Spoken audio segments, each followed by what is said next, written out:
Hi there, I'm Adam Menhennett. I'm a faculty member with PTA Global, and I want to talk to you today in the PTA Global video of the week. I want to talk about the ITB. I want to talk about problems that we get with our ITB, and are they ITB problems? Now, what's the ITB? Well, iliotibial band. So it tells you a bit about where it is to start with. It goes from the hip to just below the knee, iliotibial, okay? And it's actually part of a larger chain of what we call the lateral line. If we were going to look at, say, this book, Thomas Myers, brilliant guy, wrote Anatomy Trains. And in it, he said, hey guys, you know what? We don't have 600 muscles. What we've actually got is one muscle which hangs in 600 places. And one of them that we're looking at today involves the ITB. In fact, a few of them do. This one's called the lateral line. It's chapter 5. And here's the side view of it. And you can see it's going from the foot all the way through the side of the body to the back of the head. And if we zoom in, we've got the mastoid process just behind the ear there. The muscles go to the front and to the back of the neck.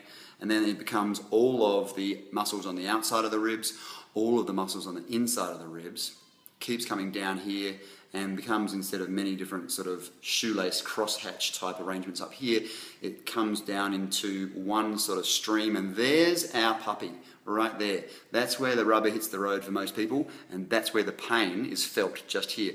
That's the ITB, that lighter bit there, and that is where the ITB, if you want to go back to that discrete bundles view of the universe and the human body, that's where our ITB attaches, and it doesn't. It actually goes all the way down to the big toe and all the way up to the ear. That's the ITB there. But this is what we are dealing with in traditional texts, and that's where you feel the pain when you're walking downhill, especially, or downstairs. Okay, it's like an owl. It's like a sharp, hot pain.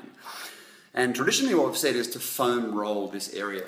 And if you haven't heard of what that means, you get on something like this. This is a rubber, a nice rubber one. And this is a great product by Trigger Point, and they are really good at what they do, and these are an excellent tool. But just be under no illusion, foam rolling, or that's not a foam roller, that's a grid, but using some kind of roller, you could use a Viper back here in the background, you could use a tennis ball or a basketball or a broomstick. Some kind of massage on the ITB is like massaging a brick. It just doesn't stretch. It's going to snap before it stretches, but it does live in a neighbourhood where everybody else can stretch. So you've got your vastus lateralis, the outside thigh muscle, and you've got the hamstrings on the back there, the biceps femoris, and they will get stuck to the ITB if you sit down for long periods of time, which we all do. So there's one of our key culprits. But let's not forget, so you can foam roll that ITB. That's great. Don't stop doing that. It's not a bad thing. You're not losing anything. So keep that one. But travel downstream. You remember the muscles went down the outside of the shin. So you could foam roll them too, okay? But more importantly, you could go to where those muscles, if you want to look at it like that, attach to the bones. And that's usually around the joints. So on the hip joint, all the way through the rib cage, run your fingers through in between the ribs, just gently sweeping your finger along. Find a tender spot, just work on it for a bit. Don't be mean to yourself, but just give it a go.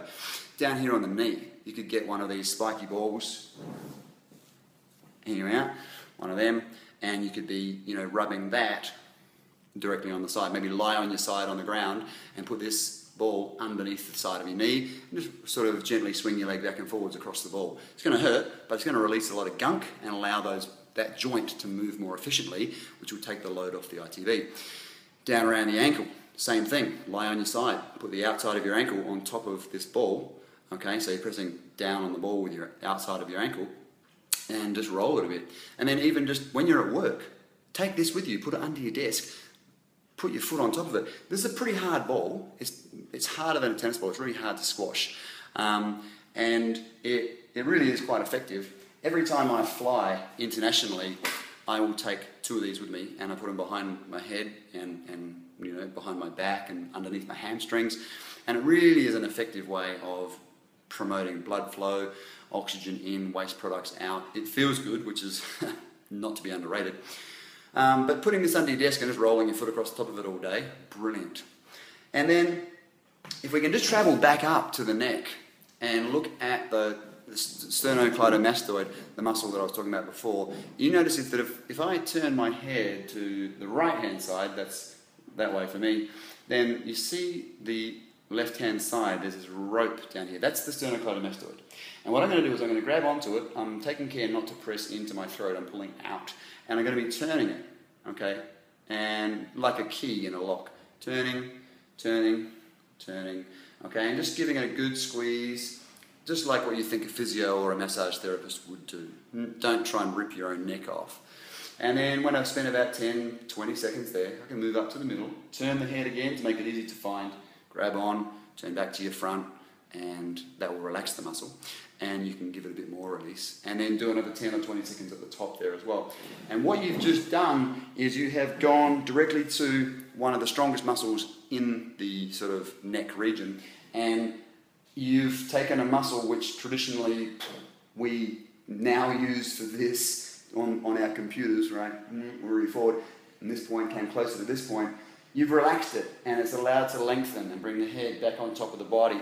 And so suddenly the heaviest part of the body per cubic inch is allowed to sit back and stack on top of the thoracic spine, stack on top of the entire spine. The head sits on the rib cage, the ribs sit on the hips, and the hips sit on the ankles. And that takes the stress off all the other lines in the body as well, all the other muscles in the back of the neck and in the back. So, Rob, I hope this helps. Everyone else out there, if this is a problem that you have, I hope this helps.